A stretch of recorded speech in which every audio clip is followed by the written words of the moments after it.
যুক্তরাষ্ট্রের পক্ষ থেকে চলতি সপ্তাহের শেষ দিকে কিংবা আগামী সপ্তাহের শুরুর দিকে বাংলাদেশের ওপর আরোপিত পাল্টা শুল্ক রেসিপ্রোকাল ট্যারিফ কমানোর ঘোষণা আসতে পারে বলে জানিয়েছেন প্রধান উপদেষ্টার আন্তর্জাতিক বিষয় সংক্রান্ত বিশেষ দূত লুৎফে সিদ্দিকী। আজ মঙ্গলবার রাজধানীর ফরেন সার্ভিস একাডেমিতে এক সংবাদ সম্মেলনে লুৎফে সিদ্দিকী একথা জানান। সুইজারল্যান্ডের দাভোসে অনুষ্ঠিত বিশ্ব অর্থনৈতিক ফোরাম WEF-এ বাংলাদেশের অংশগ্রহণ ও অর্জনের বিষয়ে জানাতে এ সংবাদ সম্মেলনের আয়োজন করা হয়। লুৎফে সিদ্দিকী বলেন, ওয়াশিংটন বাংলাদেশের ওপর আরোপিত শুল্ক কমানোর বিষয়ে আন্তরিক এবং শিগগিরই এ সংক্রান্ত ঘোষণা আসার সম্ভাবনা রয়েছে।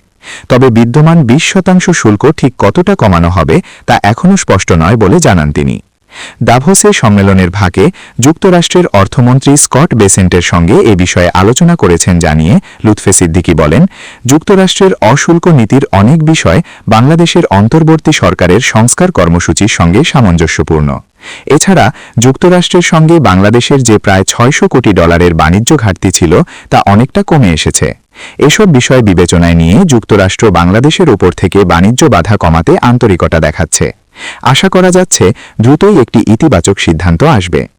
বাংলাদেশ ইউরোপীয় ইউনিয়নের ইইউর বাণিজ্য সম্পর্ক প্রসঙ্গে লুৎফে সিদ্দিকী জানান, ইইউ কমিশনার রুকসানা মিনজাতু ও জোজেফ সিকেলারের সঙ্গে সম্ভাব্য মুক্ত বাণিজ্য চুক্তি FTA নিয়ে আলোচনা হয়েছে। তিনি বলেন, আমরা ইইউর সঙ্গে FTA স্বাক্ষরের আগ্রহের কথা স্পষ্ট করেছি। তারা এতে আগ্রহ দেখিয়েছে, তবে তাদের প্রক্রিয়াটি ধীরে এগোচ্ছে। লুৎফে সিদ্দিকী আরও বলেন, ইইউ বর্তমানে ভারতের সাথে FTA নিয়ে কাজ করছে এবং এরপর হয়তো ভিয়েতনামের দিকে এগোবে, যা বাংলাদেশের জন্য কিছুটা চ্যালেঞ্জের হতে পারে। তবে তিনি বলেন, তাতেও ভয়ের কিছু নেই, আমাদের আলোচনা চালিয়ে যেতে হবে। পরবর্তী সরকারের জন্য আমি এ বিষয়ে বিস্তারিত নোট রেখে যাব।